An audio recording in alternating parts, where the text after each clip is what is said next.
भाई। हाँ, उधर के जवानी चमका तो पृथ्वी के चारों कोने पर घूम डलन, न कोई लड़वैया मिला न लड़ने से पेट भरल भरल। अब मजा आई। तो ऐलान कर दिलन, का ऐलान कर है?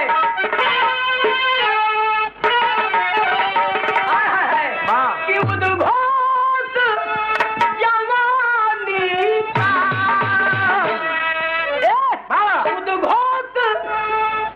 उद्घोष जवानी का क्या? उद्घोष जवानी का बस जंग मचाना है, उद्घोष जवानी का बस जंग मचाना है, उद्घोष जवानी का बस जंग मचाना है, बस जंग मचाना है। अरे उद्घोष जवानी का बस जंग मचाना है, जन्नत जमाने को खंजर पर नचाना है, जन्नत जमाने को खंजर पर नचाना है, जन्नत जमाने को खंजर पर नचाना है, खंजर पर नचाना है। वाह! हाय हाय हाय, तर्ज बदल गई। महोबा वीरों का जाहिर जग में घराना है, जहाँ कड़कड़ में भाला जंग का तराना है। हाय हाय हाय, धन दौला माई की गोदी एक दीवाना है। अरे इसे वीरन के जन्म दे वाली मतारी के गोदी की कभी उपमा दिलन कि धन दौला माई की गोदी एक दीवाना है। अरे क्षीर सागरिया पार शक्ति देने वाला है,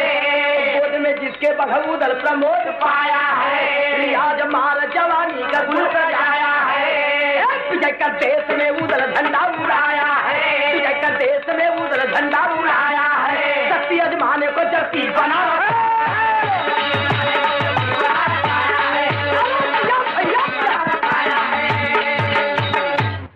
ए भैया, उदल के जवानी चमकल तो पृथ्वी के चारों कोने पर जब कोई जोड़ा ना मिलल ना आ गया घूमत बनारस, ऐलान कर दिलन कि पृथ्वी के चारों कोने पर न कोई लड़वैया मिलन न लड़ने से पेट भरल भरल। ई बात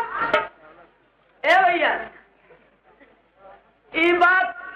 चारों तरफ गूंज गई, लेकिन कैसे मास्टर तनी बढ़ जा।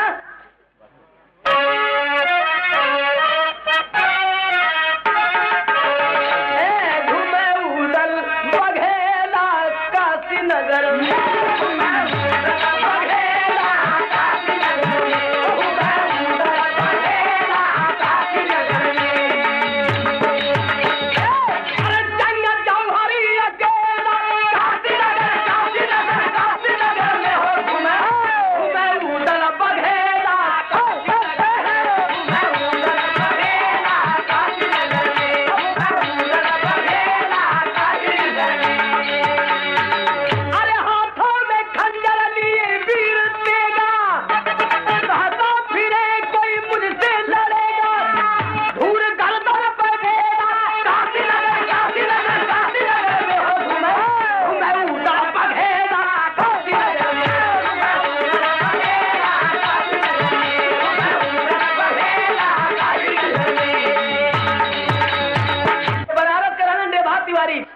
उनके पता लगल के एक बड़ा सुघर जवान आयल बा और आए के ऐलान कर दिले बा काशी में कि पृथ्वी के चारों कोने बना कोई लड़वैया मिलन न लड़ले से पेट भरल। बात जब निभा तिवारी सुनल तो उनकर हालत का रहल और का हो गई। वाह मास्टर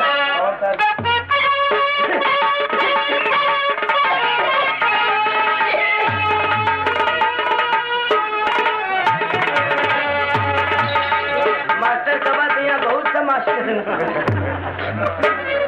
हाँ ए भैया, माइक मास्टर हुए, ढोलक मास्टर, हारमोनियम मास्टर, करताल मास्टर, झाड़ मास्टर, बड़े बड़े मास्टर हुए, बुल्लू मास्टर, वाह मास्टर बड़े बड़े मास्टर लोग हुए। ए भैया, सब धुन आ गई। वाह कौन धुन हो?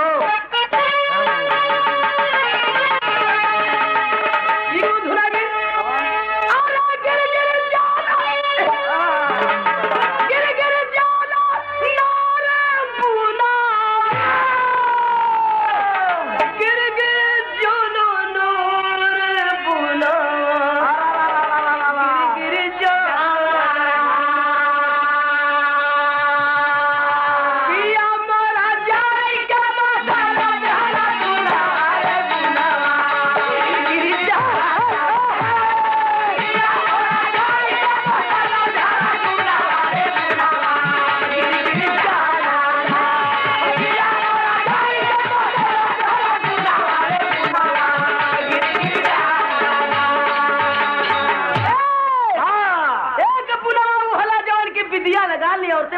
होला से काग बुन जब चुई जाला वाह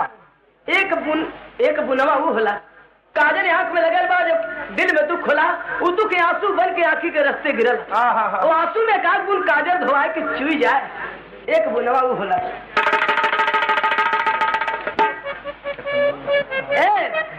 कि केतनो सटाई सटत नहीं बुनवा, अरे कौन भयल आव बुनवा हो रामा, बुनवा हो रामा, कौन भयल आव बुनवा। अरे ई बुनवा ई बुनवा खुदवा चढ़ावे,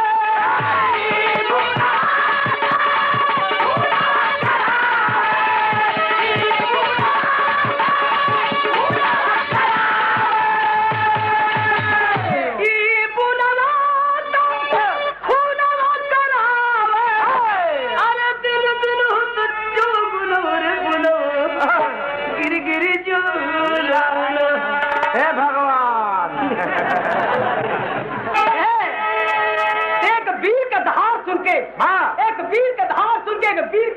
हृदय पर वज्र गिर पड़ल, पहाड़ गिर पड़ल। देवा तिवारी काशी में और जब सुनल है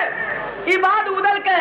तो टूटी टूटी जाना नारे पहाड़वा, अरे टूटी टूटी जाना नारे पहाड़वा, टूटी टूटी जाना। अरे सुन के बिरवा कह रे दहाड़वा पहाड़वा,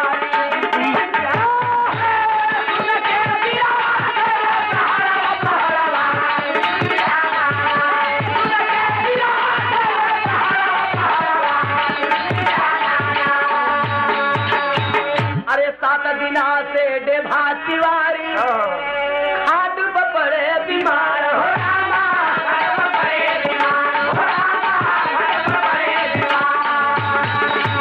सुन के अरे तू न बरन बखार पुहलू टूटी टूटी झूलू, अरे धन बनारस कह रहा खराबा पहरावा,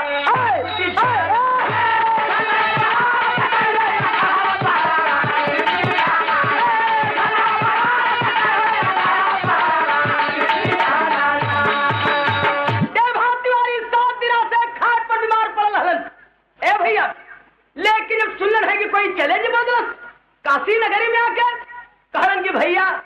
जा कहना उनसे कि सवेरे कुश्ती हुई। कहे करे आप बीमार हुआ, 7 दिन से जूस पानी नहीं ले हुआ, कहे कोनो चिंता मत कर, कहना सवेरे तैयार है कुश्ती हुई। अब सुबह सुबह जब देवा तिवारी स्नान करके और भगवान भोले के भगवती रमा के तैयार हुए है,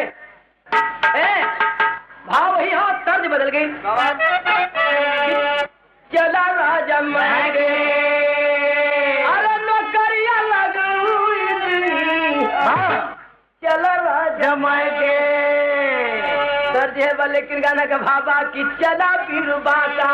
अरे भाभूति रमाई गे, चला पीर बाका, भाभूति रमाई गे, चला पीर बाका, भाभूति रमाई गे, चला पीर बाका। जब देवा तिवारी पूजन है अखाड़े पर, उधर कहे कि कहा पृथ्वी के चारों कोने लड़वैया कोई मिलल नहीं, न लड़ने से पेट भरल, यह लड़ी है हमसे। देवा तिवारी कल सुना एक बात, बड़ी गौर करे वाली बात है। का कहलन देवा तिवारी और सबके मन लायक बात है, सुन लो पहले का कहलन कि जिसका न जोड़ कहीं मिलता संसार में,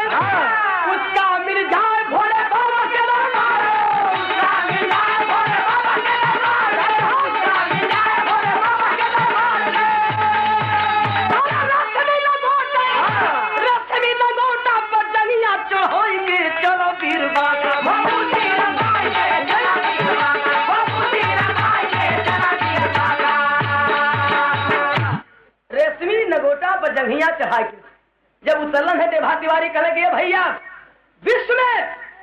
जौने भी कला के कहीं जोड़ न मिले, ओकर जोड़ काशी में मिली। उधर करे ऐसे न मानब, कहे तबे पंजा लड़के देखला, हम 7 दिन के बीमारिया है, लेकिन आज आपके ये बात साबित कर दे कि काशी नगरी में जोड़ा मिल के रही, जो पृथ्वी में तुम्हें कहीं जोड़ा ना मिलल हो। ओकर जोड़ा आज मिलकर ही चल गए अखाड़ा पर। जब देवा तिवारी अब भोले बाबा का स्मरण करके बजरंगी का नाम लेकर के जब उतरलन है तो भाव हाँ चलिए मास्टर पत्ते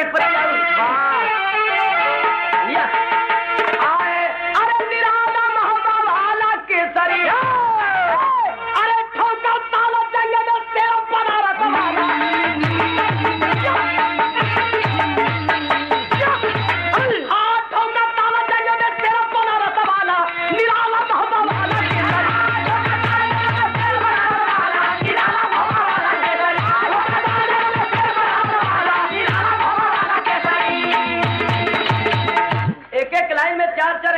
लेकिन सीधे सीधे कुश्ती हुए चाहते हैं। कैसे कि कौशल करके काला जंग खाते देवा भरऊ भज के बजरंग घन घोर के सरी। अरे चापक पंजा उदल पकड़ के छक्का ज्वाला गाड़ी बढ़े जंग पीछे रखा था करके झटका झोर के सरी। और टक्कर में दे भाजल बेला फिका काशी का बघेला के मोजा पकड़ के ठेला घन तोड़ के सरी। अरे तो से देवा किया उतार सलाम मोहब्बत का सरदार अब तबक के दिनों पहला मार धन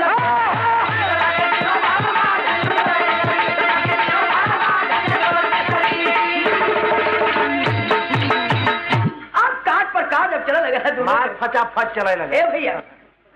देखवैया कह कि आय हाय आय हाय। अरे ऐसा से जोड़ा देखबे लगे। अरे दोनों बाका जवानवाना जोड़ा देखल नहीं ऐसा जहाना।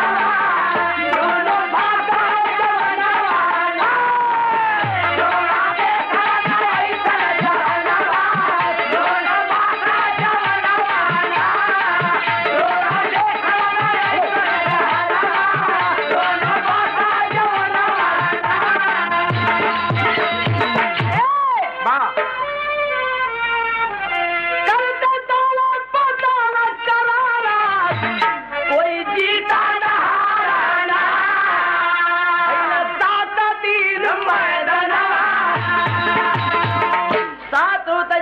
बराबर एक रंग हो चल गई। न कोई पटकल न कोई पटकायल। तब भीखम तिवारी बीच में आगे जो रेफरी काम करते हैं जो हमारे आदरणीय जंगीराम यादव कभी कभी दंगल में आप रेफरी काम में उतर गए। ऐसे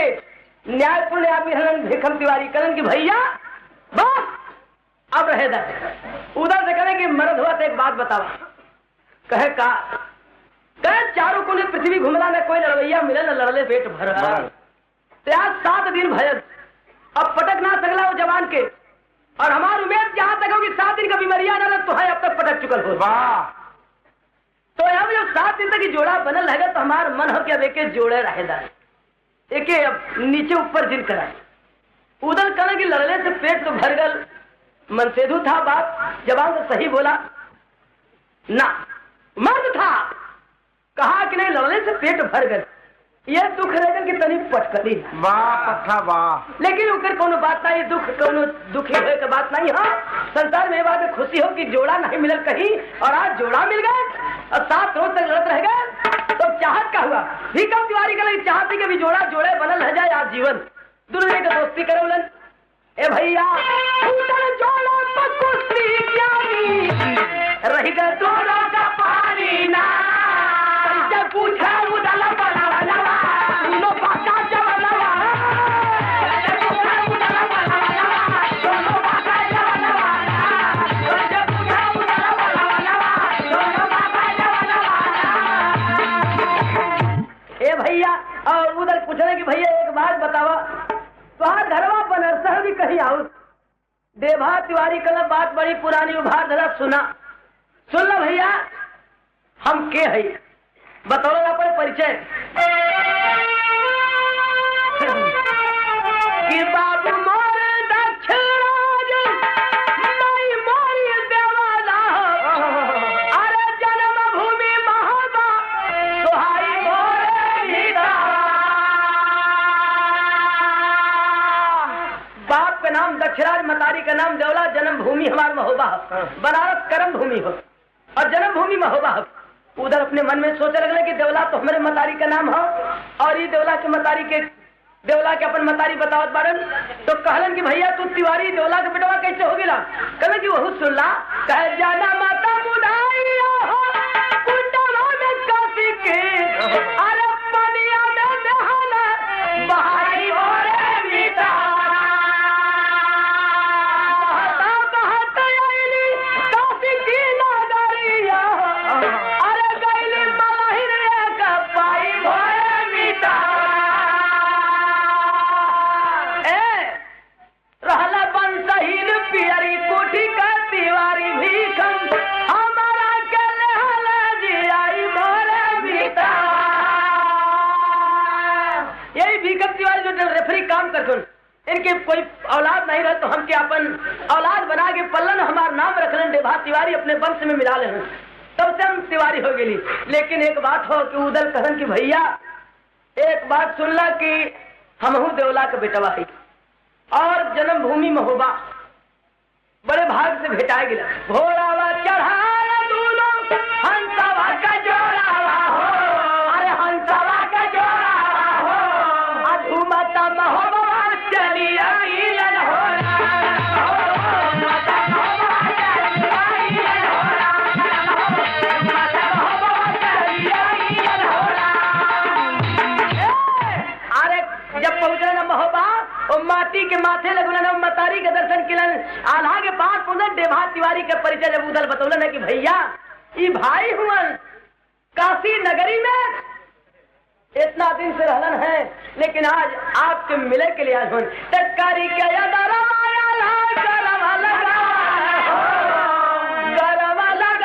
अरे बेला का गवान परिचय भर दोनों जने के आल्हा गले लगुलन है और कुछ दिन देभा तिवारी वही महोबा में बात केलन है और देभा तिवारी महोबा में बात केलन कुछ दिन के बाद बेलवा का गौना आने बदे के परमार राजा के बेटवा ब्रह्मा के गौना पल है। बेलवा पृथ्वीराज के लड़की रहल और ओकर शादी ब्रह्मा से भइल हल तो ब्रह्मा गौना आने के जब तैयारी केलन है तो न्योता घूमे लगल चारों तरफ वीरन के महोबा वालन के शादी विवाह में छाट खैल भैया न्योता जा तो न्योता जब घूमे लगल उदल के देभा के सबके न्योता मिलल तब ये बारात के शोभा सुना सजली बारातिया सजल एक जवान होगी महोबा वाला आने चलल बेला कर गवान होगी महोबा वाला आने चलल बेला कर गवान होगी महोबा वाला आने चलल बेला कर गवान होगी महोबा वाला आने चलल बेला कर गवान होगी महोबा वाला। अरे कैसन कैसन जवान सजल है कि बेदुला घोड़ा पर सजल उदल बलवान होगी महोबा वाला लाखन में लाखन ललान होगी महोबा वाला। अरे भाभूति रमाय देभा भासमी मकान होगी महोबा वाला। अरे हंसा घोड़ा पर नागल मकान होगी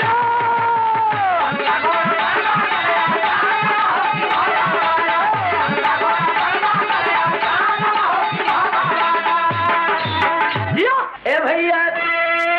अरे देखा तमाशा नरिया नाच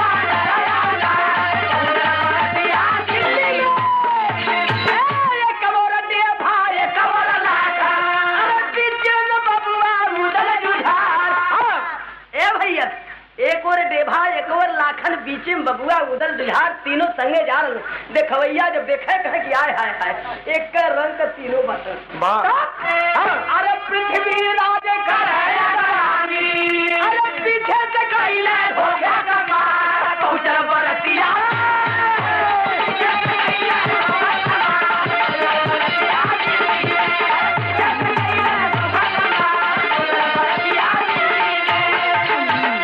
पृथ्वीराज खबर भेजवा दिलन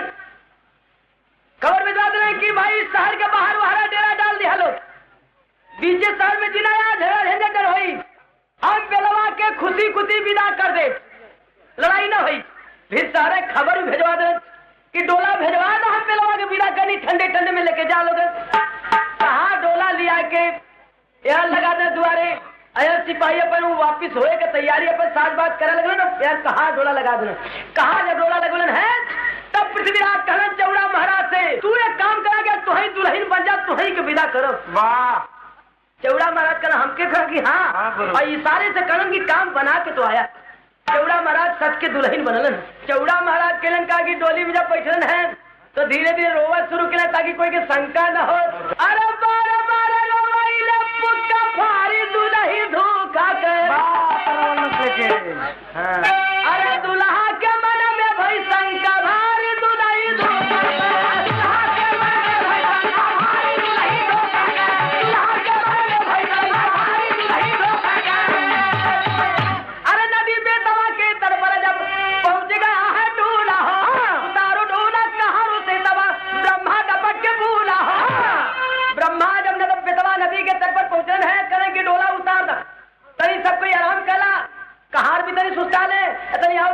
के पानी दाना सच मैदान जेके जौन जरूरत हो तो कैले नदी के किनारा है बड़ा सुंदर स्थान है विधवा नदी के तट पर रुकलन है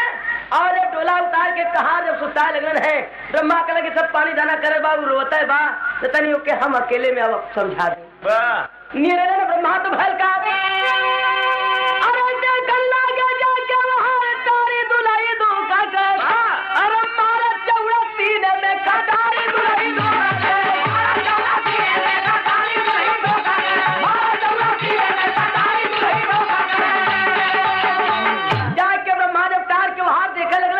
निकाल के चौड़ा महाराज मरलब करे जावे में हद चले झौड़ी आ गई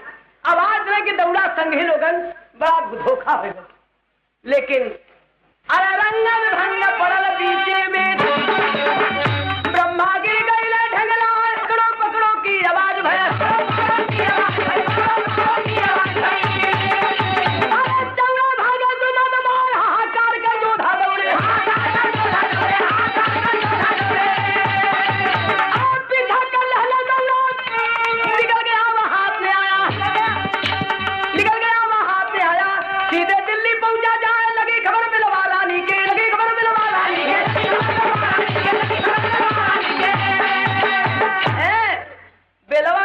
पता लगल कि चौड़ा महाराज हमारे दुल्हा के मार के भागल हुन हमार बाप ही धोखा करौलन। ए भैया बेलवा रानी पहुंचल है बेतवा नदी के तट पर ब्रह्मा के शारदा का इष्ट धन शारदा देवी प्रकट होकर के कहती है कि कहो तो जिंदा कर दूं जो चाहो तो कर दूं लेकिन ब्रह्मा कहला कि अब कुछ नहीं एक काम बाकी जब दुल्हन के मुंह में देखी तब प्राण निकले तब तक बेलवा रानी पहुंचल है तो कहलन की देखा लोग कहें कि आपके रानी बेलवा है क्या उनसे कहता कि सिरहाने खड़ी को बताइए सामने से जिन बताइए अभी कुछ बात बाकी बात जब सिरहाने खड़ी भैली है कहन की बड़ा धोखा तो हर बाप कह हमें लगा था कि तुम वही में शामिल हो कहने कि हम ये धोखा में शामिल नहीं है अपने पत्नी का विश्वास कर पत्नी होकर के आपके जब सिंदूर धारण कैली तो आपके साथ धोखा कैसे करे लेकिन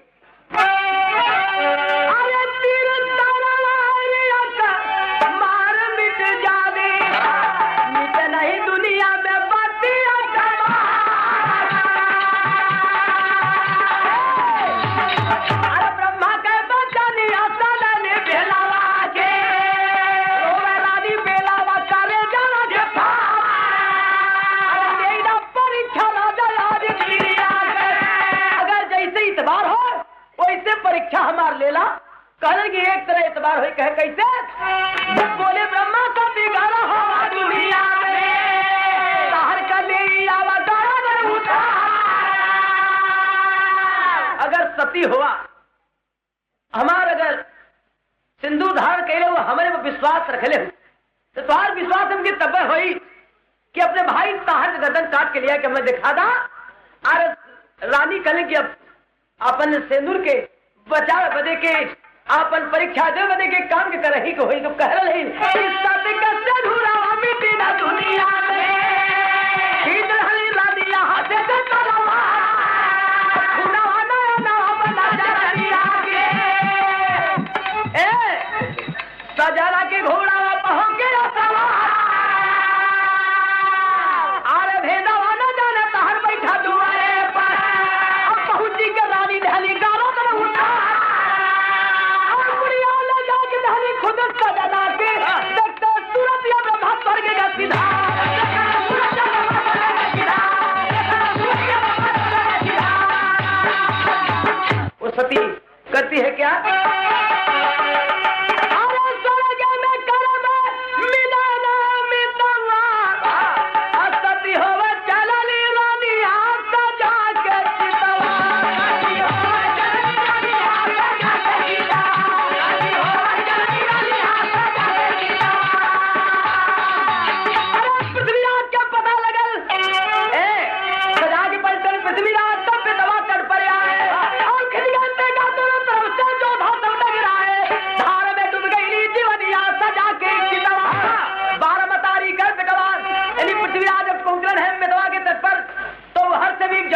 देखा खिंचकर दोनों तरफ से टकराव जब भर है तो 12 मतारी का बेटवा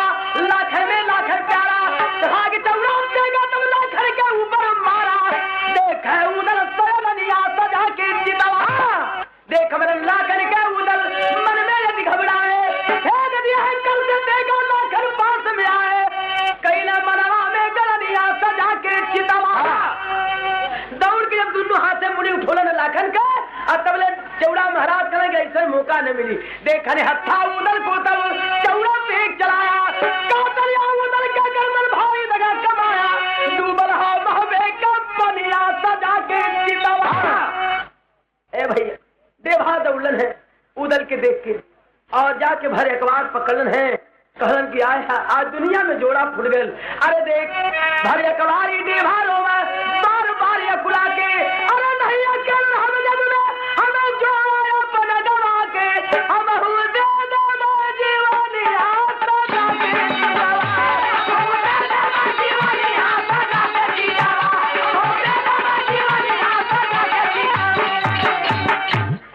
गुरु रामलाल देवा भी प्राण को छोड़ा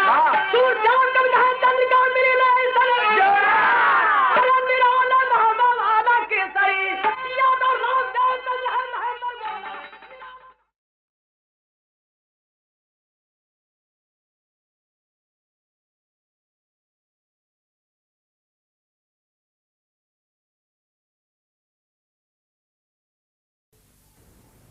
बरसने को लोहू झलकने लगे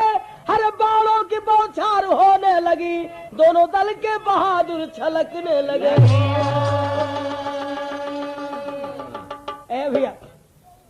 जब कुरुक्षेत्र के मैदान में कौरव पांडव का सेना इकट्ठा हो गई लड़ाई स्टार्ट हो गई लेकिन एक तरज बदल गई हम 79 पर लागू कैली है नया रिसर्च कैली है कि अब से चेता भूलैलू अरे काहे उमर गिरानी में अरे ऐसे मचल के चलबू लग जाई आगी पानी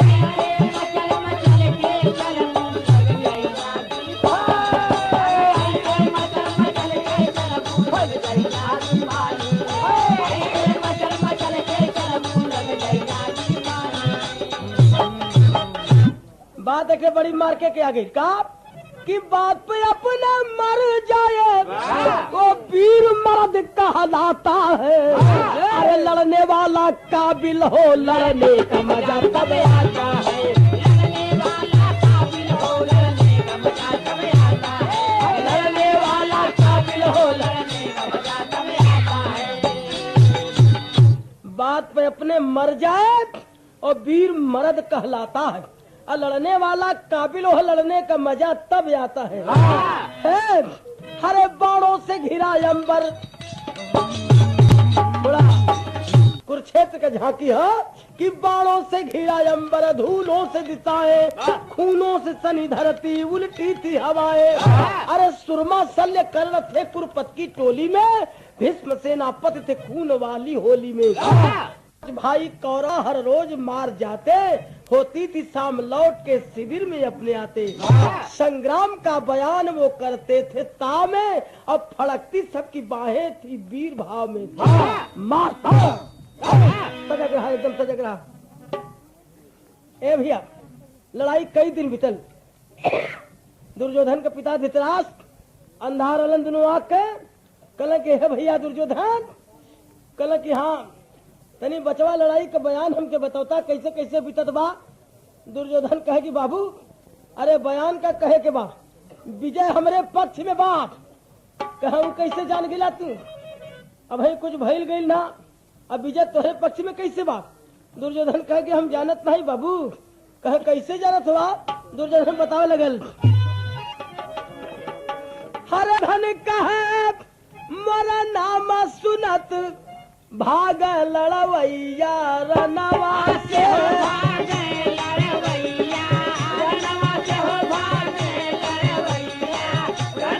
दुर्योधन कहे मोरा नाम सुनत भाग लड़वैया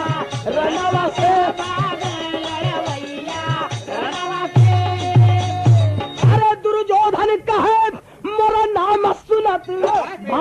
लड़वैया रनवा से और कोई बराबर टीका न आगे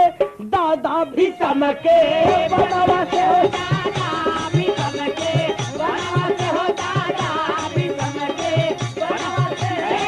कोई बराबर टीका न आगे दादा भी चमके बनवा से हो दादा भी चमके बनवा से सखा सारथी श्याम उधर अर्जुन जी के रथिवान बने। अरे बाबू मालूम है 18 छोड़ी सेना जुटौले ही और बाबू हमार नौवे सुन के कितना जने लड़ाई छोड़ के भाग जालन। दादा भीषम का वार कोई रुकही वाला नहीं बाप तो विजय हमारे वर में नहीं तो रही कहाँ कहे घेरे दुर्योधन अर्जुन की तरफ भगवान कृष्ण है कहे कि भगवान कृष्ण का करिहन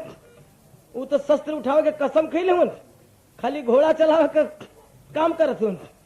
तो घोड़ा चलोले काम चली। हे बाबू सखा सारथी श्याम उधर अर्जुन जी के रथिवान बने तो हई पांचे जने मिल का करी है भागी है एक दिन मैं जलवा से भागी है एक दिन मैं जलवा से भागी है एक दिन मैं पांच जने मिला का करी है भागी है एक दिन मैं जलवा से भागी है एक दिन मैं जलवा पांच जने का करी है अरे मिल का करी है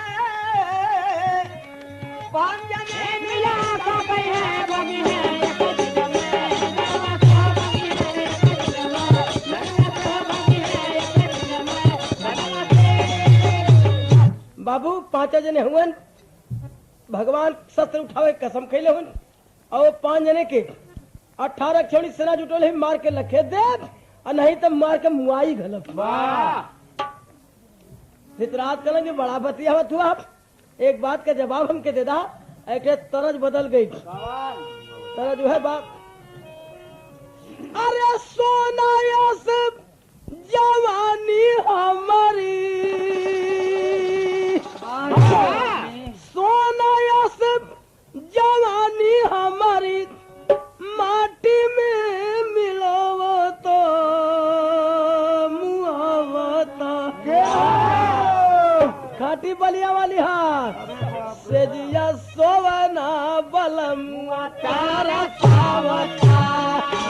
सेजिया सोवना बलम तारा सावता सेजिया सोवना बलम तारा सावता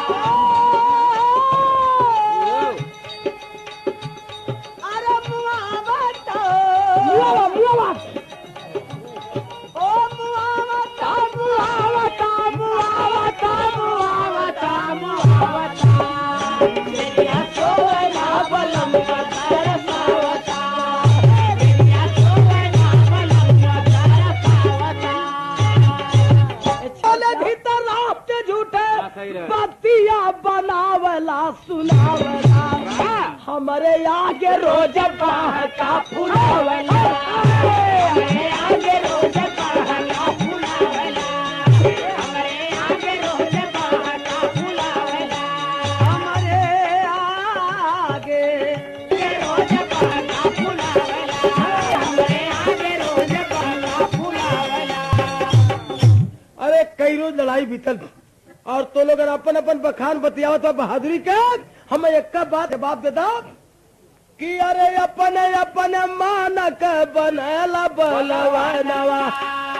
अब 5 से न 4 भइल कुंती कहलनवा 5 से न 4 भइल कुंती भइलनवा 5 से न 4 भइल कुंती कहलनवा। तो हम लोगन गिनती में जितना जने बिहाने जाला साज के 2-4 जने कम होके आवेला और 5 ठेवला 5 बरोबर चल जाला तनिको खियाता नाव मन है। अरे लाखियों हजार रोज गिनती गिनावला सुनावला हमारे आगे रोज बाह का फुलावला। अरे आज आंख धोखा दे गई नहीं इतना लड़ाई न हो पावत है होता जा नया नवा देखा दैत लड़ाई माटी में मिला के छोड़ी श्याम का बड़ाई माटी में मिला के छोड़ी श्याम का बड़ाई माटी में मिला के छोड़ी श्याम का बड़ाई अरे खा के दाना पानी बरत दहिया बनावला सुनावला हमारे आगे रोज बाह का पुलावला हमारे आगे रोज बाह का पुलावला हमारे आगे रोज बाह का पुलावला तुहा लोगन का खायल बिरथा बा दाना पानी एकदम रद्द बात खायल पियल अरे आज नाख रहत तो दिखा दे लड़ाई का मजा कहा अब तक महाभारत खत्म कर दे दादा धित्रा ए दादा भीषम लाल हो गिलन कल कैसे कह देला कि दाना पानी बिरथा बा दादा भीषम के छाई नैनो में ललैया नैया डगमग डोलना नैया डगमग डोलना अरे जागल चौथे पर बुढ़ैया नैया डगमग डोलना जागल चौथे पर बुढ़ैया नैया डगमग डोलना जागल चौथे पर बुढ़ैया नैया डगमग डोलना दादा भीषम कहलन कि काल बन के काल हम जंगवा मचैब देख लिहा काल कुछ करके घर आईब कल कुछ करके दिखा दे लड़ाई में धृतराज कहलन कि का करके दिखा दे बाप हमें तनी सुना द पहले हम सुनल चाहते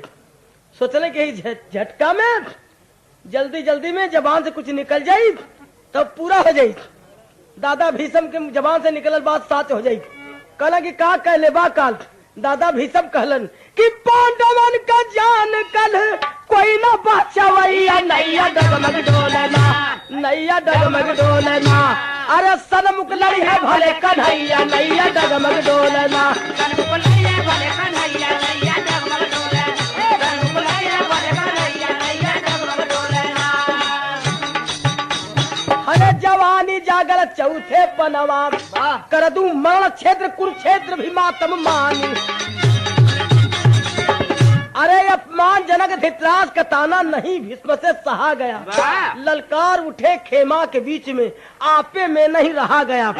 खाया हूँ नमक तुम्हारा जो कल उसकी शर्त चुकाऊंगा और कर दूंगा खत्म कल महाभारत रे अंदर प्रलय मचाऊंगा काटूंगा शीश पांडवों का कल यही है पहला काम मेरा और ठाने है प्रबल प्रतिज्ञा तब कहे गंग स्वर्ण है नाम मेरा कहलन की कल पांडवन का मुड़ी काट के महाभारत खत्म कर दे 5 बार निकाल के अलगे धो दहलन ए भैया द्रौपदी के जब पता लगल ओकरे आंख से आंसू छलक पड़ल कि ही का हो गल हे भैया एक तरज बदल गई तरज जो है बा अरे हमारी वारी आए राजा हमारी वोरियो करवट फेरा न बलम हमारी वोरी यह तरज वाले किन गाना का भाव कि रोवे रानी आए दादा रोवे रानिया कैसे धोवा बस से नूरावा रोवे रानिया कैसे धोवा बस से नूरावा रोवे रानिया कैसे धोवा बस से नूरावा रोवे रानिया या दादा रोवे रानिया रोवे रानिया या दादा रोवे रानिया कैसे धोवा बस से नूरावा रोवे रानिया कैसे धोवा बस से नूरावा रोवे रानिया देख बात आगे सामने द्रौपदी रो रही थी अब तक भगवान कृष्ण आ गिले कल कह रहे बहनिया का बात हो तेरे आंख में आंसू काहे बा अरे कह लगे कि भैया आप का कहीं कहे हे हरे रवा द्रौपदी कबर से नया नवाना द्रौपदी कबर से नया नवाना द्रौपदी कबर से नया नवाना अरे जेकर भैया कुंवर कन्हैया राखी बंधली कलैया बलवा नवाना बलवा नवाना ओकर मारल जई है राना में सजा नवाना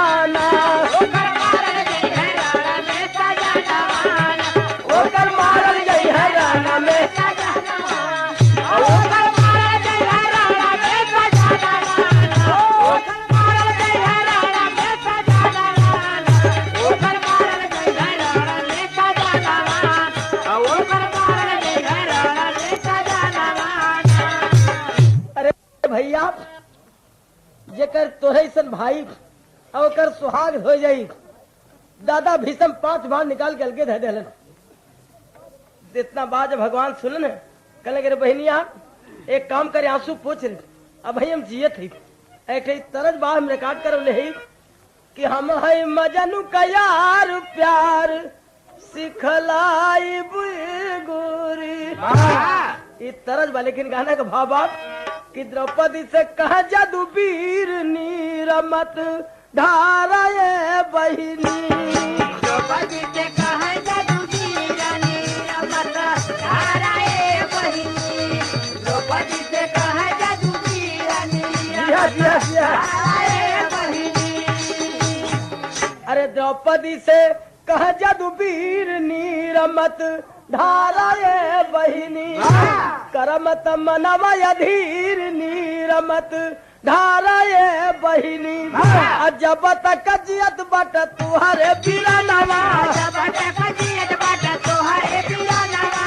जब तक जियत बट तुहरे बिरनवा तब तक न बाल बाका करिए दुश्मनवा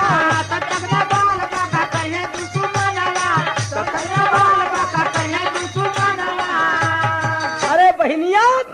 5 बार निकाल के धधला धैला रह जाई। न उठावे पहिन न चढ़ावे पहिन और न चलावे पहिन। अरे सड़ जाई है तारा कसम तीर नीरमत धारा ये बहिनी। तारा जैना तारा कसम तीर नीरमत धारा ये बहिनी। ओ तारा जैना तारा कसम तीर नीरमत धारा ये बहिनी। धारा ये बहिनी सड़ जाई तारा कसम तीर नीरमत धारा ये बहिनी। तारा जैना तारा कसम तीर नीरमत धारा ये बहिनी। रो मत। लेकिन अरे लाख मनावे बरसला नया नवा मनावा मानना। अब कैसे पति का देखबे हम हमारा नवा मनवा मानना।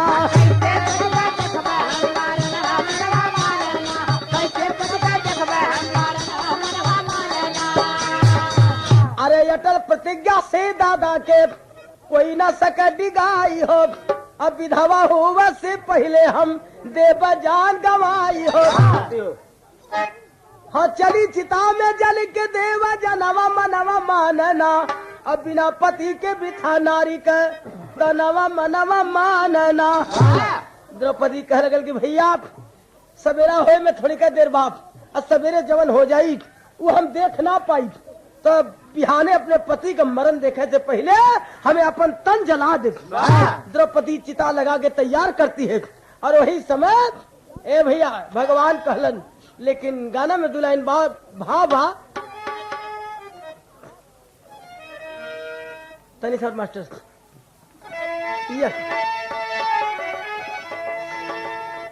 अरे दुनिया में सब कर सोचल पूरा नहीं होला। होला वो है हो जवन चाह करता।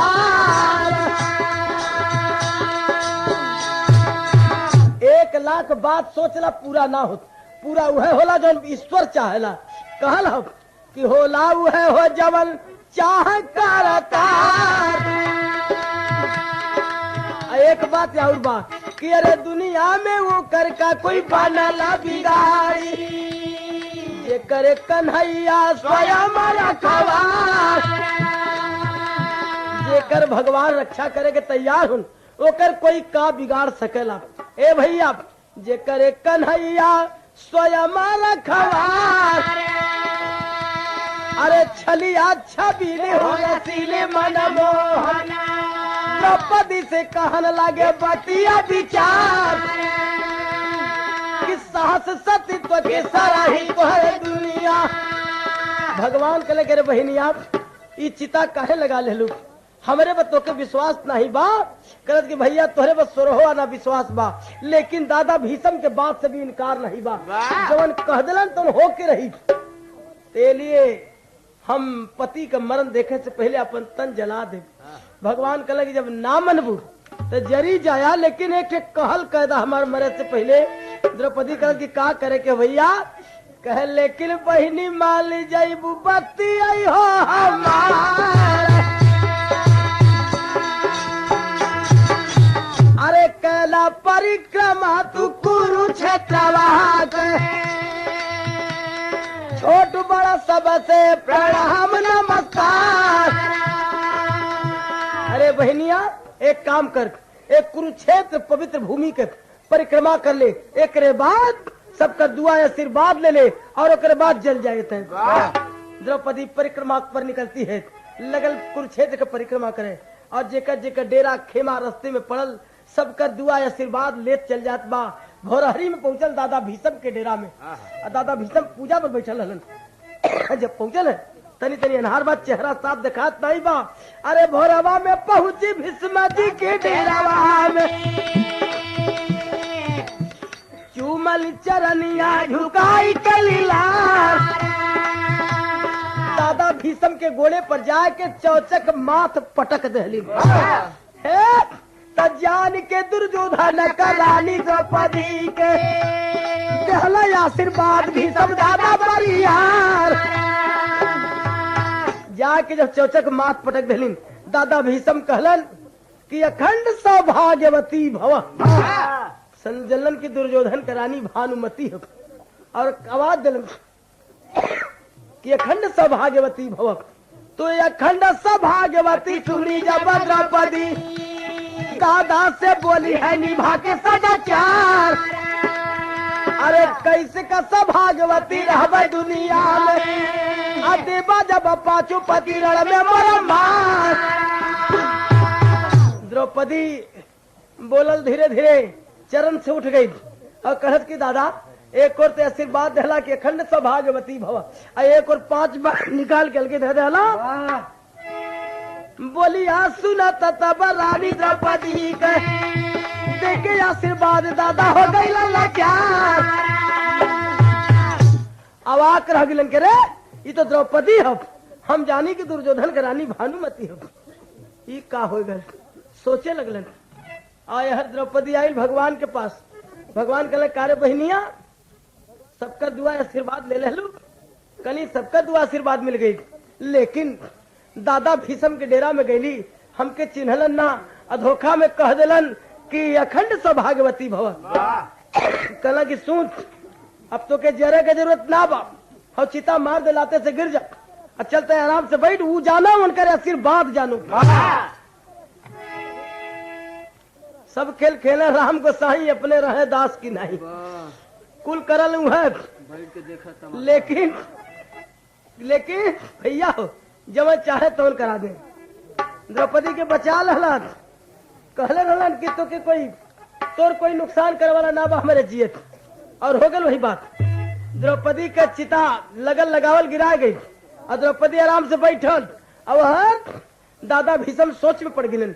कि हमसे इतनी बड़ी गलती भइल कैसे। सोचे लगलन है, सोचे सोचे ध्यान में लगवलन, कहलन कि ओह ये गलती तो वही करियऊ कहो। बारे मुरली वाले हमारे साथ कैला बड़ा धोखा तू, लेकिन याद कर लिहाज बड़ा गुस्सा में हो गिलन कि हमार परन तो रात दहला। सवेरे सवेरे जब तैयारी कर लगल लड़ाई के, दादा भीष्म प्रण केलन है। हरे किए प्रतिज्ञा भीष्म दादा, आओ धोखा कैला मदन मुरार। जैसे भंग मुर किए प्रतिज्ञा,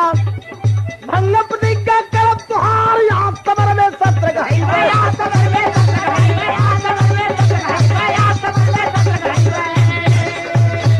समर में सत्र गई। गंगेश्वर की जय जयकार, सूरज प्रथम करे जगवानी। दादा चल भय सत्य समार, रण में उथल पुथल कर डाले।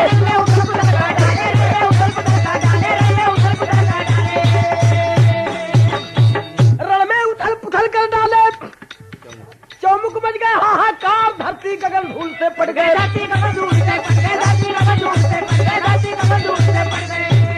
और धरती गगन धूल से पड़ गए। कोई न रोकने वाला वहां, रस्ते कूदे कुंवर कन्हैया। रस्ते कूदे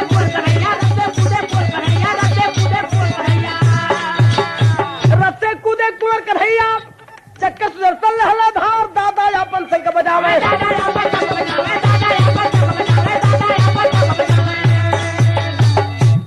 भैया यार दादा भीषम कहलन कि मुरली वाले हमार परन तुरा दहला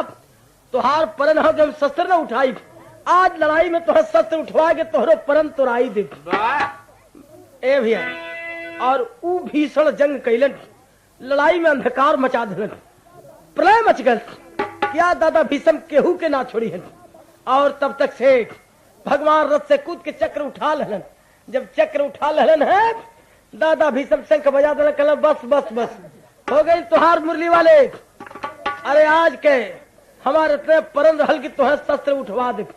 और शस्त्र उठा ला हमार तुहार बरोबर हो गई तू हमार तुरौला हम तुहार तुरा दहली जा काल देखल जाई लड़ाई बंद कर देने साँझ भई है सब अपने अपने डेरा खेमा में आल है अर्जुन कहला भगवान से कि हे प्रभु दादा भीषम इस तरह लड़िहन तो 2-4 दिन कवन 2-4 घंटा में काम खत्म हो जाये कहला कि भीषम जब तक जिया है जब तक जिंदा है तब तक एक बात याद रखना अर्जुन भगवान कह लगन कि भीषम जब तक जियत रही है भीषम जब तक जियत रही है जंग में ऐसे रंग जमई है हरे विजय न पैबा बलवा नवा दादा के अगवा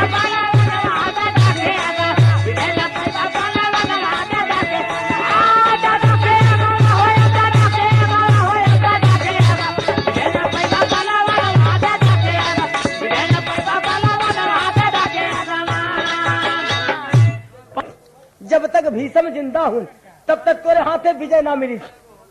आई अर्जुन कला तब कैसे काम चली कल जाओ नहीं से पूछला कुछ बता दे तो घरी धर्म का लड़ाई चलत रहल दिने लोग लड़े साँझ के सब सबसे मिले जुले संध्या के टाइम अर्जुन पहुंचला दादा के पास और शाम ढली अर्जुन आए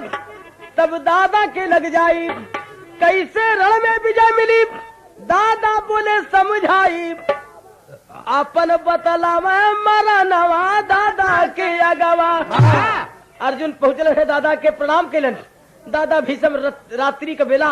आशीर्वाद देने के खुश रहो अर्जुन कहला कि का खुश रही एक और तय हाकार मचोले बटप एक और कहत बड़ा खुश रहा हम हनो बदे कुछ करबा दुर्योधन बदे के कुल करत बटा कहला कि सुना हम तब जोने पक्ष में है ओहरे से लड़ब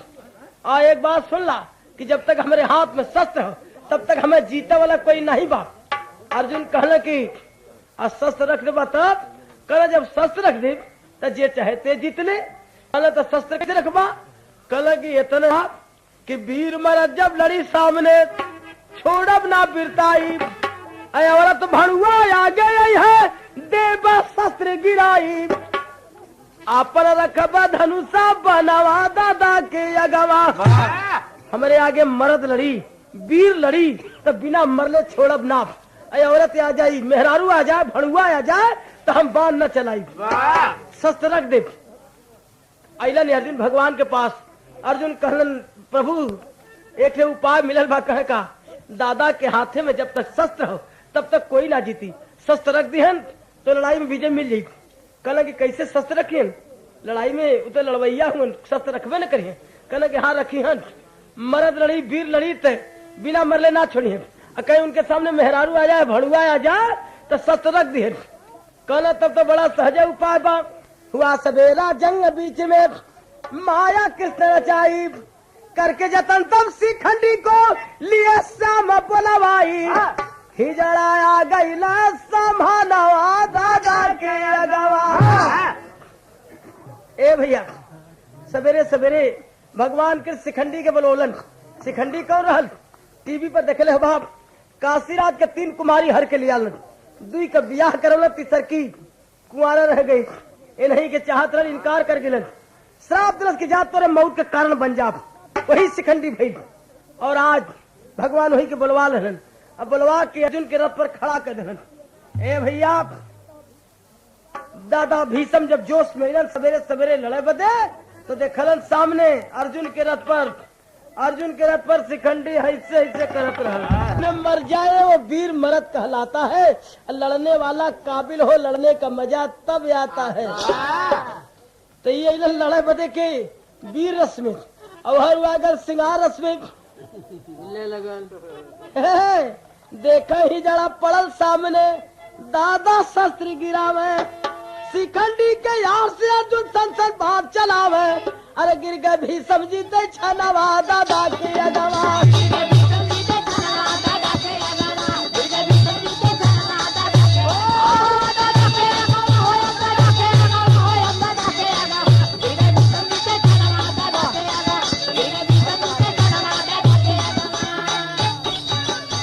मारे बाढ़ के रोम रोम में बाढ़ बेधे दिलन अर्जुन शिखंडी की आड़ से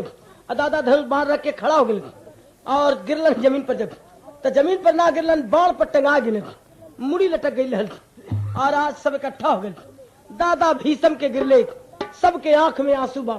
भगवान के भी आंसू छलक पड़ल कि ऐसा वीर जकर मौत दुनिया में ना रहल लेकिन आज पांडवन के रक्षा बदे गिरावे के पड़ल भगवान के आंसू छलक पड़ल जब दादा भीषम कहे कि रोइए मत आप लोग शोकित मत होइए अपने अपने कर्तव्य का फल भोगना है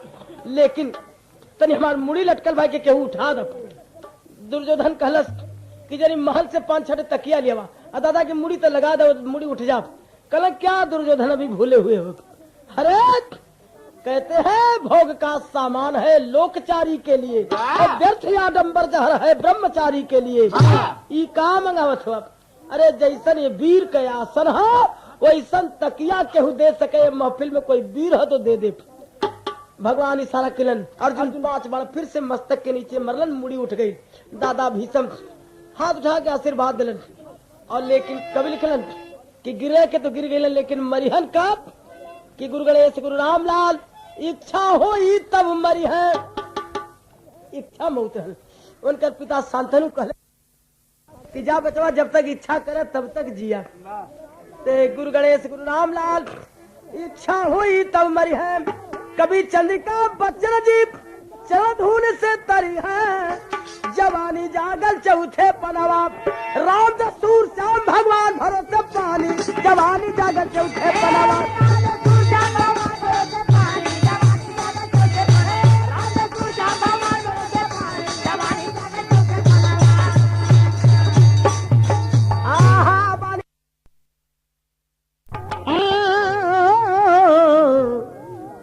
सवरिया हो भोले बाबा जोगिया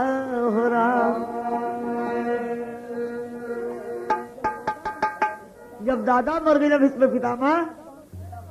तब पांडव दल में डरे नहीं रह गई लगना ये कोर से मारा है जब बाँ फुलाओ तो बुद्धि फेल हो गई लोगल के हाथी से हाथी लड़े जब बानों का झंकार हुआ हार गए कौरव दल जितने तब दुर्योधन लाचार हुआ भैया रट्टी सनी कुरुपत को शोक अपार हुआ इधर खोजते 5 पांडव रण में हाहाकार हुआ तर्जवा से हमारे रामदेव जी बड़ा उछर के कहना जाना तो बोलू लहा चुकल हूँ कैसे सुनने बचल बचल के चलबू अरे आग लगाईबू पानी में हल जनो छेला अरे मिल गई है खौनो छेला हल गई है तोरे चुल्हानी में मिल गई है खौनो छेला हल गई तोरे चुल्हानी में हल गई है दुकान होला भैया हल गई है तोरे चुल्हानी में है खौनो छेला हल गई है तोरे चुल्हानी में मार मार मार भैया जा वाह बेटा वाह मिल गई है कौनो छेला हल गई है तोरे चुल्हानी लेकिन वीर बहादुर लड़े मर्द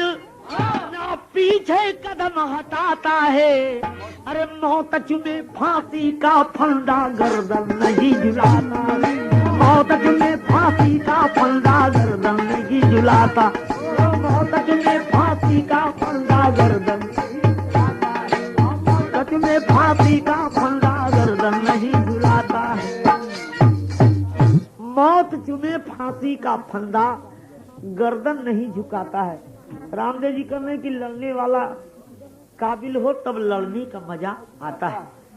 तो ऐसा हमें वीर रामदेव भैया कि वीर पुरुष कभी रण के अंदर कभी ना पीठ दिखाता है,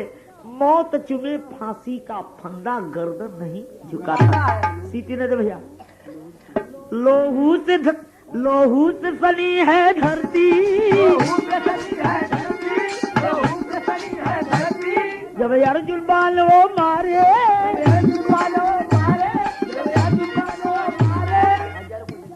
हजारों को सजा गिरते और कोई वीर, अरे कोई वीर ना पाए। जब यार भीम ललकारे, जब गदा जोश में मारे, भगा है कुरपत पापी लोहू का नदी निहारे। जब भीम का गदा चले लगल, जितना भाई कुल्हीन के मारे तरपरा जा गपा कब, जब तरपरा गई 99 भाई, तब दुर्योधन से चलत रे बाप रे बाप, अब देखते कि हम मरा जाइला। तो जाए के लोहू के नदी के तीर पहुंच के बाबा रे, और गदा जोश में मारे, जब भगा है कुरपत पापी लोहू का नदी निहारे। तब अर्जुन कहने कि बाह बुला के कहाँ भगा, अरे अब क्यों जान बचाता है। अरे मौत चुमे फांसी का फंदा गर्दन नहीं झुकाता, मौत चुमे फांसी का फंदा गर्दन नहीं झुकाता, मौत चुमे फांसी का फंदा गर्दन नहीं झुकाता है। भीम पूछले अर्जुन भैया से कि आखिर सब मिलल, दुर्योधना कहाँ भागल। कहने की अरे कुल लाश उल्टा थी दिखाते ना हो, तो कहने की भागन का। अरे हमें जब देखल का अर्जुन 1 साल हिजड़े रहला, हमें हिजड़े छूटल नहीं, तो जब ससुरा मर्द बनल तो गयल कहाँ, दिमाग खराब हो गल। कैसे कहतु हम पढ़ के मास्टर साहब। अर्जुन जी कहे का कि अपने न देखे हमके बनव हिजड़वा, भागल गिदावा बनवा से। अरे धरा दौड़ा के कहा गया है, भागल गिदावा बनवा से।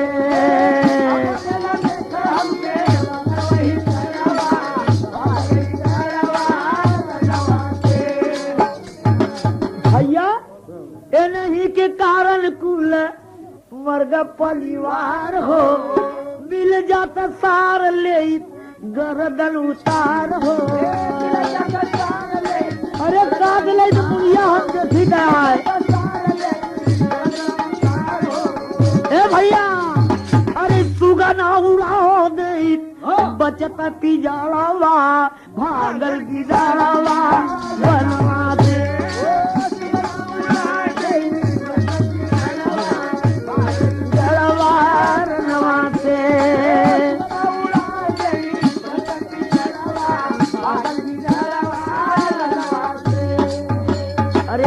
ऐसा ऐसा लाश झटक दे कि हजारों कोस गिरे। कहे दुर्योधन गयल का, और तो पहुंचल बात तीरे लोहू के नदी के किनारे, जहाँ खून का धार चलत हो, एक से एक लाश बहत हो, बड़े बड़े जोधन का लाश अजमावत हो कि लसिया अगर अजमा ले तो बुझवा तो भाग चली, तो पार तो 5 पांडव पहुंचे न। यही से एक तर्ज हो कि गोरी रात के नहरिया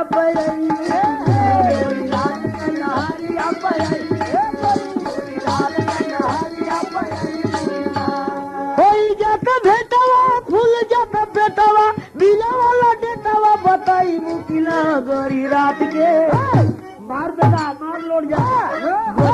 गोरी रात के नहरिया पई, मजा मिला था हरिया पई मुकिला गोरी। तू लोग के तई लचक चाहल हम बुझत ही न, ऐसे थोड़ा बहुत कहे कोला, लेकिन भाव हो कि माई खूनवा थी, माई खूनवा थी धरती पटा गई, माई खूनवा थी धरती पटा गई, माई खूनवा थी धरती पटा गई। बड़े बड़े वीरों के रोल में जुझवली, लसिया पटो रोइली रे माई खूनवा थी। मार बेटा माई खूनवा थी धरती पटा गई।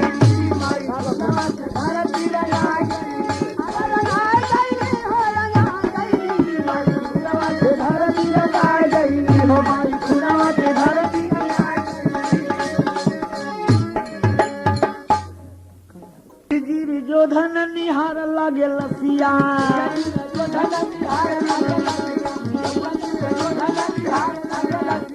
खोजत पौन बेटवा का लसिया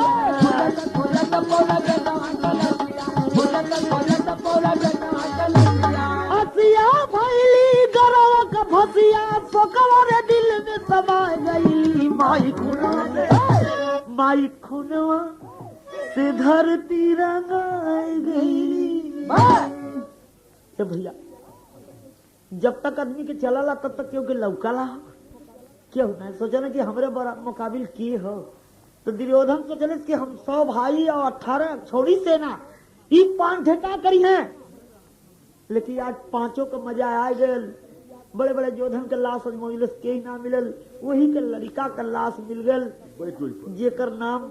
लखन कुमार है। वही लाश पर बैठ के जब इस पार आया तो देखले मुकुट के ज्योति से बेटवा का लाश हो, तो कलेजा हाथ रख के छछो काल रोहा बचवा जब जियत रहला तो दुश्मन के संगे लड़ाई कैला, हमार बहा पुजौला, आज मोले पर पार कैला। हम ऐसा पापी है कि तो के आगे घातक ना दे सकती, लेकिन एक उपाय किया कि रे झटगदा हाथ ले कुरपत धरती तुरत फारे, रटन किए धरती माता के सौ पे प्राण दुलारी, निहारा कुरपत कोई ना सथिया, देखी भानुमती आवत है पति हमारा, निहारा कुरपत कोई ना सथिया, देखी भानुमती आवत है पति हमारा, निहारा कुरपत कोई ना सथिया, देखी भानुमती आवत है पति हमारा, निहारा कुरपत कोई ना सथिया, देखी भानुमती आवत है पति हमारा, निहारा कुरपत कोई ना सथिया। अपने लड़का के भैया का कैलेस की गदा से धरती मैया के फाड़ के कैलेस की माई हमरे बचवा के लाश अपने गोद में छिपाला, हम आगे दाह तक ना दे सकते। एकरे आगे बड़ा बढ़िया भाव कभी लिया है कि जौने टाइम दुर्योधन खून से लथपथ शरीर हो और पहुंचा अपने मेहरारू के पास, भानुमती बेचारी देवढ़ी से देख रही है खड़ी होके कि आज हमार पति अकेले आवत हुए, जेकरे ऐसन ऐसन भाई 99 भाई मारल गए हैं, 18 एक छोड़ी सेना साथ में गए, लेकिन आज पति हमार अकेला आवत है।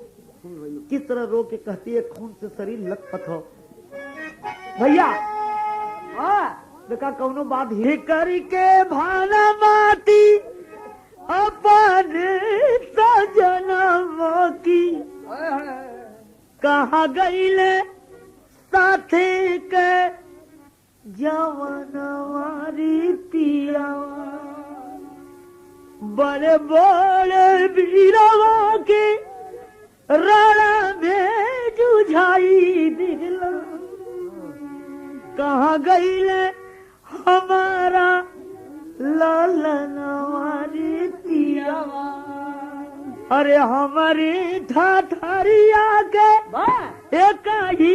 सहारा रखले, अरे तवला भाई ला सपना रे पिया, तवला भाई ला सपना रे पिया, तवला भाई ला सपना रे पिया, तवला भाई ला सपना, ओ तवला भाई ला सपना रे पिया, तवला भाई ला सपना रे पिया, ओ तवला भाई ला सपना रे पिया।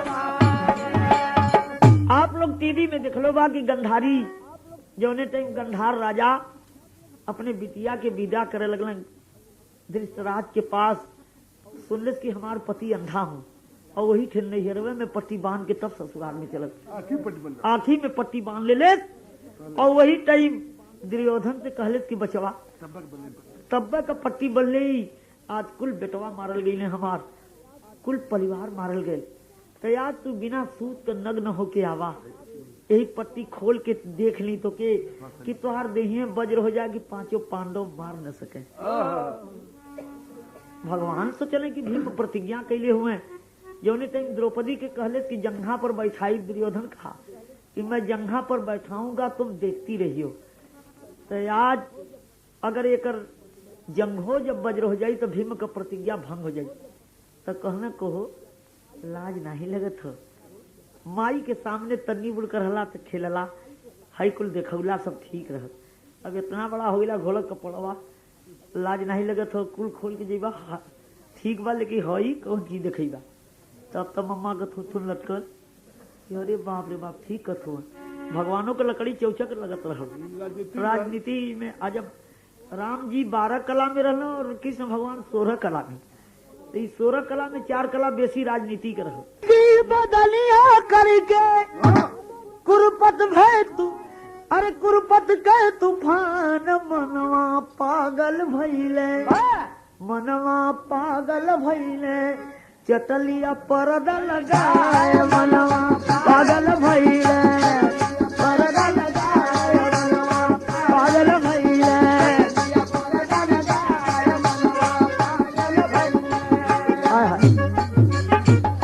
कृष्ण भगवान कहने गप से पर्दा है पर लगा ले तोप ले ले तो भगवान हंसले कि अब मजा सही हो। यार जवाल माई के पास माई पट्टी खोलने की बचवा देखी आवा तो के पट्टी खोलते कुल देह बज्र हो गल लेकिन कहने की अरे बचवा कुल नाश कर दिले ही कहे के पहुंच गई रिदल पुत्र हो नंगा आया लेकिन जान पर पर्दादार रे ढंग से खोली पट्टी तब चला नयन से आंसू ढार रीत तोड़ौला हमार बेटा क्या सर पर लिखे करतार रे थाई ना दिया हमारा लेला बेटा प्राण जा भग जा सामने से कुल काम चौपट के दिला हमार पतिव्रता धर्म नष्ट कैला और कुल पक्का हो गल लेकिन हेतने कच्चा हो गल। भागत भागत दृष्टराज जी के पास पहुंचा कि बाबूजी 5 पांडव से बचे बदे उपाय बतावा। कहे बचवा तोरे पल्ले इतना बढ़िया मंत्र हो जल थम्मन का मंत्र की जल में हल जीवा तो 10-20 दिन रहा क्यों पैबा ने करी तो जाओ व्यास सरोवर में छिप जाओ। देखा हो अब रामदेव कहले नहीं है कि दुर्योधन इतना बाह फुलाओ तो कि यही 5 ठेका करी है लेकिन यही 5 के डरन हो रामदेव भैया तो कहाँ भागे था देखा कैसे सरोवर में छिपने खातिर को दुर्योधन ने जब किया है उल्टा पाँव हलू जल अंदर दिल में ये ठहराया दिल में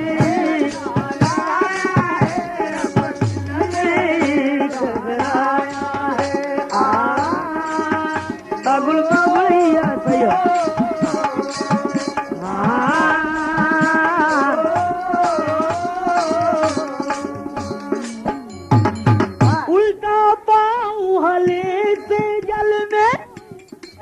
पांडव मुझे ना पाएंगी था लगी ना उन लोगन को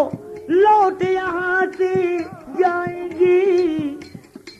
तुरंत हला पानी के अंदर जरा दहकना आया है जरा दहकना आया है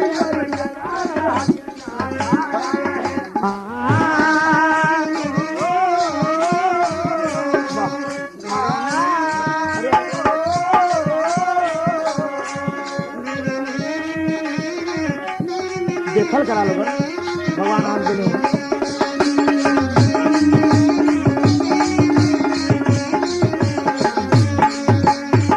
माता कमला दुर्योधन के कनक पलंग सजवाई है यवर पांडव को घर लेकर आए कुंवर कन्हाई है माता कुंती देख द्रौपदी दिल में खुशी समाया दिल में खुशी समाया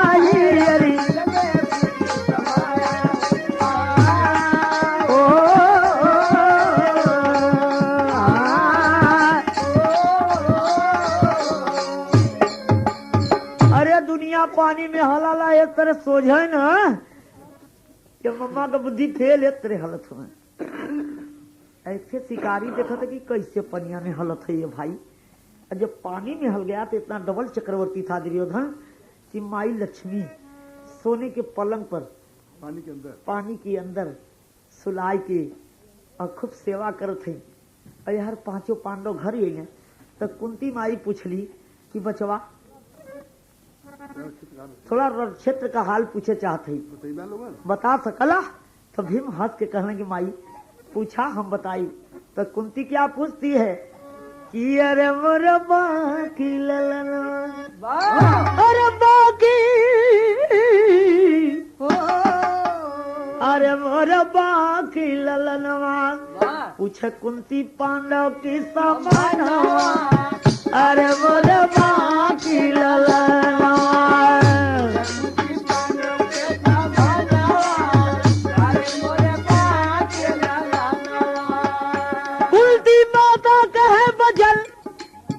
मरा की नाही दुर्योधन सुन के पांडव बोले तो कलम आई सुन के माता का बचलिया बोले पांडव से ललिया कि अरे मरा बाकी ललनवा सबने नाही और मेरी मना अरे मरा बाकी ललनवा अरे मरा बाकी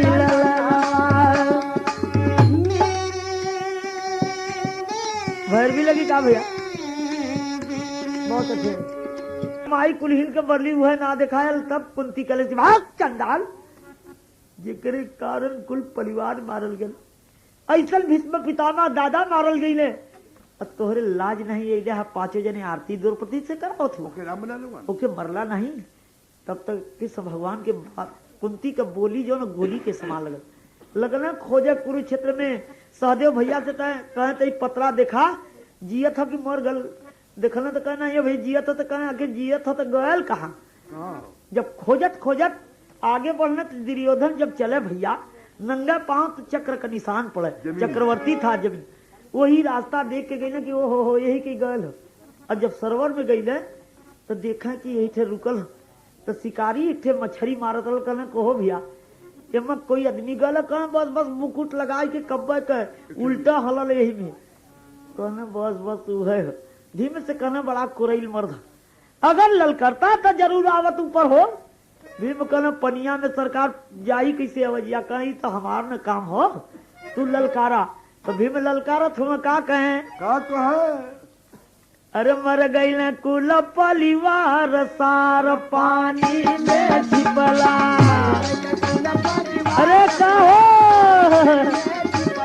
मर गई न कुल परिवार सार पानी में छिपला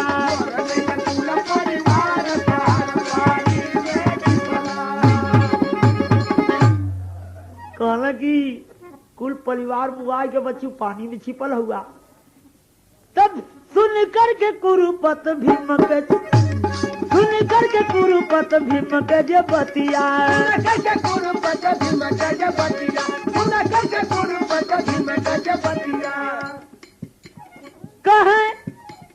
कहा लक्ष्मी माई तोरी मार गई मतिया लक्ष्मी माई तोरी मार गई मतिया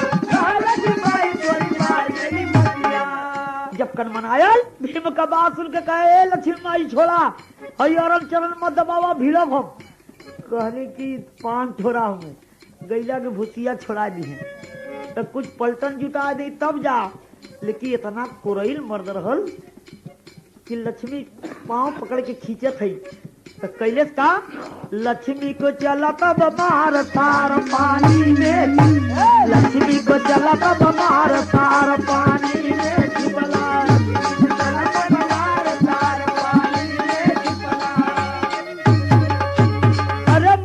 पांव से झटका गेली हो देखी बात चंडाली हम कायर मर्द ही ऊपर आयल तो धर्मराज देखने पांचों भाई से में धर्मराज एक अनमोल रहने बहुत ज्ञानी पुरुष थे दौड़कर दुर्योधन के गले से गले लगा के कहने भैया लड़ाई न हुई अब एक काम करा भैया कुल परिवार मरगल 5 गांव हम लोग को दे दा और तो के राजा बनाए कि तोहार चरण पूजल जाई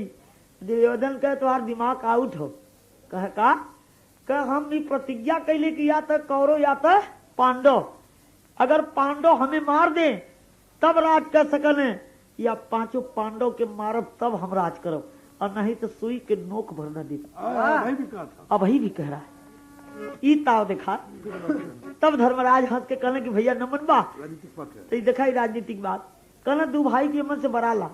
3 जने हो जाल जब तब लड़ाई का मजा आवे धर्मराज का बात सुन के दुर्योधन इतना जोर हंसल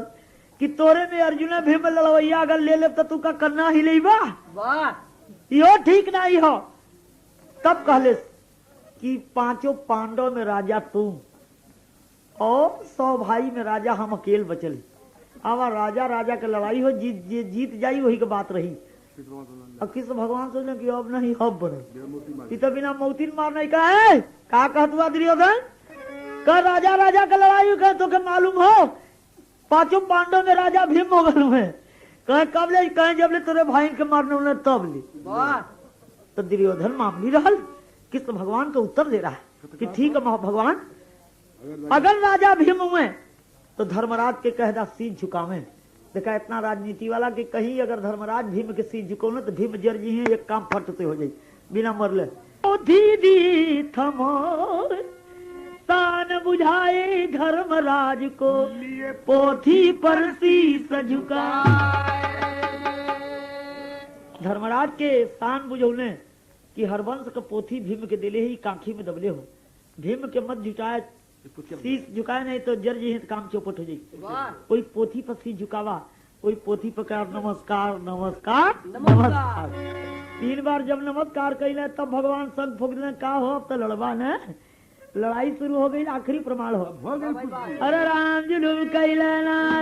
अरे लड़ा दोनों बल करिया जुलूम कैले ना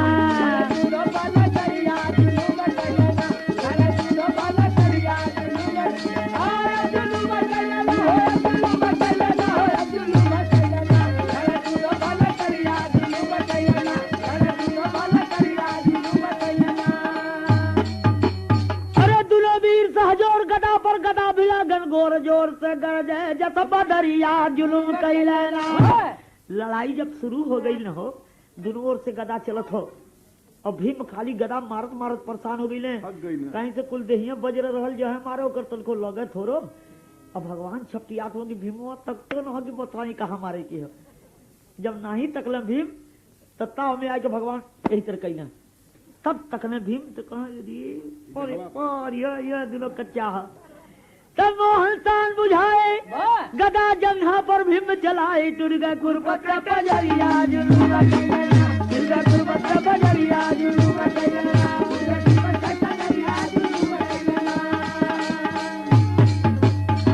तो गुरुपत्तु गुरु। हाँ वही आप लोग सुन ला कि भीष्म पितामह की इच्छा मौत रह जब शिखंडी हिजड़ा बन के सामने खड़ा हो गया तो वीर पुरुष अपना हथियार रख दिए। वही तरह यहू करह कि हर्ष विषाद हुई दुर्योधन के तब में मरी रण में गिरा है। द्रोणी पहुंचा गुरु के लड़का कहे का चाहते हो कहे 5 पांडव का शीश लिया दा। द्रोणी पहुंचा तो का किया कि 5 पांडव नहीं रहे 5 पांडव के बचवन का मूड़ी काट ले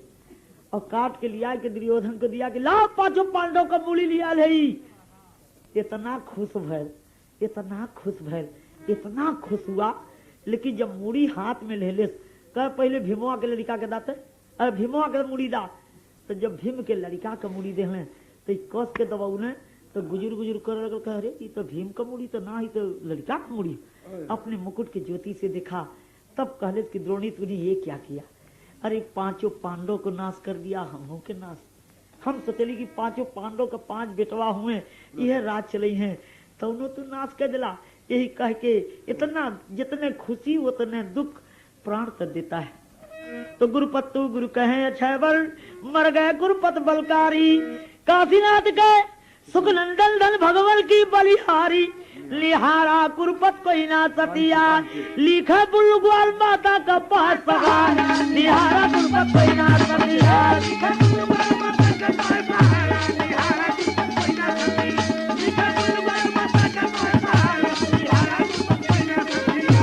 कुरुक्षेत्र में उल्टा पलटा